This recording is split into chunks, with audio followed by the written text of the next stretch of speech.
Welcome to AP Environmental Science. In this video, we are going to talk a little bit about plate tectonics.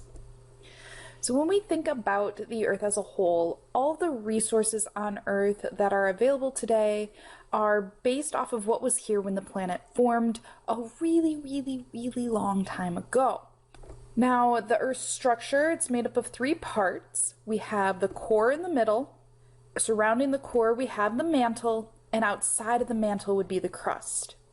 Now, the core is that innermost part, and there's a solid and liquid core. So we have the inner and outer core, and this is where we find nickel and iron.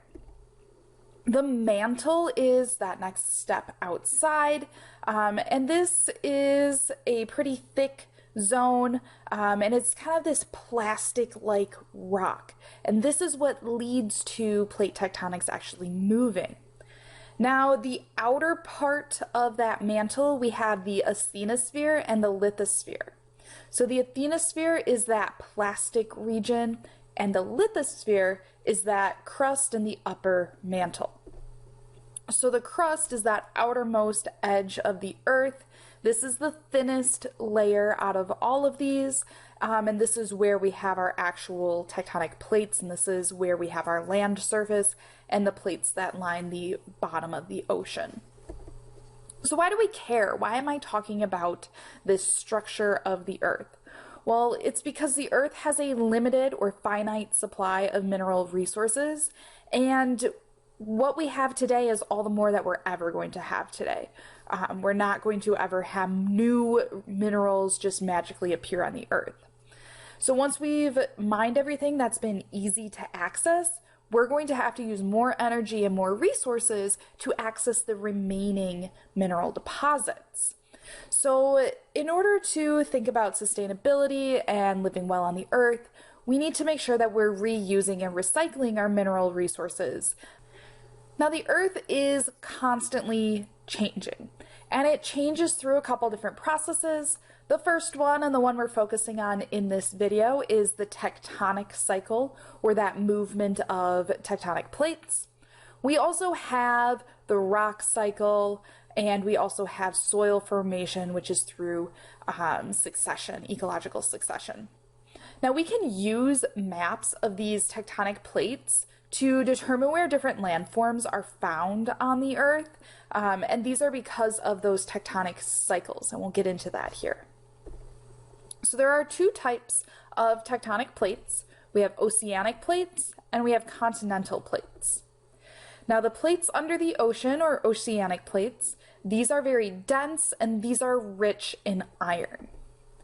Underneath a continent, these are much less dense. They're often quite a bit thicker, and they contain a lot of silicon dioxide. So you can see that difference here in this image. So how do they move? There are three types of plate boundaries. So our tectonic plates are constantly moving on the surface and across the surface of the Earth. And depending on what happens in that interaction between two separate plates, that determines the type of plate boundary. So the first type here is divergent boundaries. So the process is pretty straightforward. These oceanic plates could move away from each other, and new rock flows up from the middle. Now, this can also happen within continental plates, where they're moving away from each other and forming what's called a rift valley.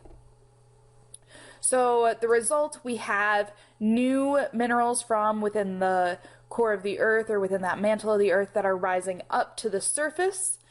But in that process, we're also going to have earthquakes. If this is happening in the bottom of the ocean, we have what's called seafloor spreading. If this is happening on a continent, this would be rift valley formation. And this also forms volcanoes coming up the middle. So we notice there's a stress, and that crust is being pulled apart. The second type is convergent plate boundaries. Essentially, the process is two plates are coming together. And when they come together, they have to do something. They're not going to both push going up. One is going to slide underneath the other. So this leads to earthquakes and volcanoes and tsunamis. If we have a continental plate and an ocean plate, that ocean plate is going to subduct or move underneath the continental plate. And that's because the ocean plate is more dense than the continental plate. So that more dense place will sink underneath. Now this will lead to what's called an oceanic trench on the ocean side of that interaction. And on the continental side, this will actually lead to a mountain range. And this is what we see in the Andes of South America, and that would be the middle picture in the diagram on the right. If we have two continental plates coming together, both of those plates are going to be lifted. So they're going to come together and kind of push up, but a little bit is going to sink underneath. This creates a mid-continental mountain range. This is what happens where the Indian continent is slamming into the Asian continent, and this is causing the Himalayas and the tallest mountains on Earth. The third type of plate boundary are called transform boundaries. So essentially with these, the two plates are just sliding next to each other. So they're going right past each other in opposite directions. This is what's happening in California along the coast. We have the Pacific plate that's moving mostly northward, and we have the North American plate that's moving mostly southward. And what happens here is these plates are constantly trying to move, but they get stuck against each other.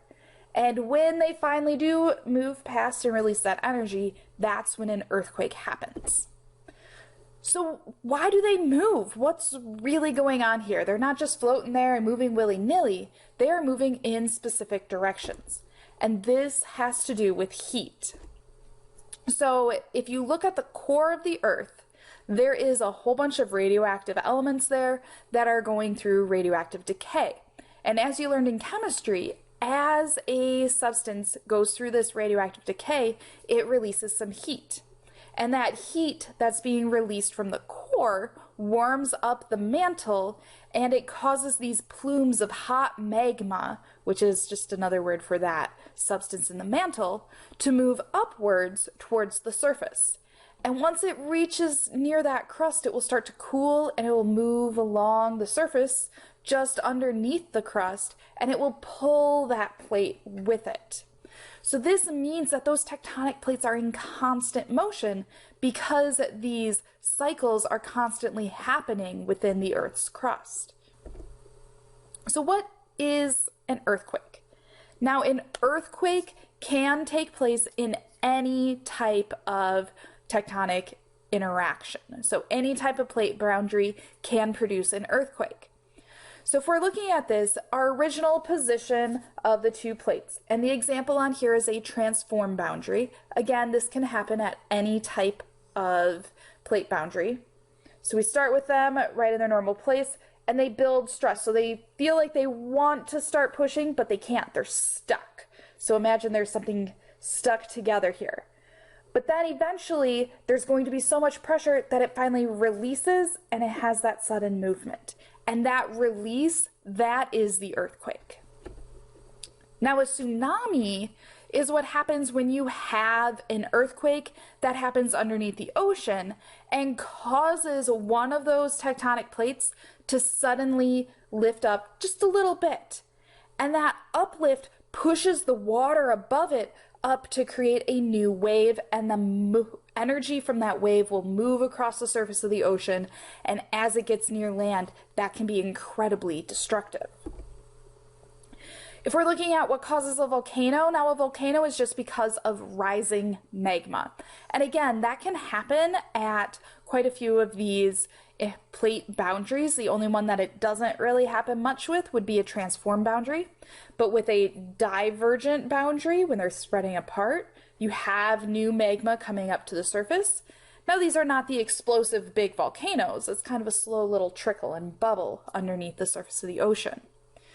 If you have a convergent plate boundary where they're coming together and one's sliding underneath, as that crust dips down into the magma of the mantle, it starts to heat up again and melt. And now we have a whole bunch of extra magma in a particular location, and that magma is getting heated up, and it's going to rise up through the crust to the surface, and that will cause these inland volcanoes. This is what causes a lot of the volcanoes in the Pacific Northwest of the United States.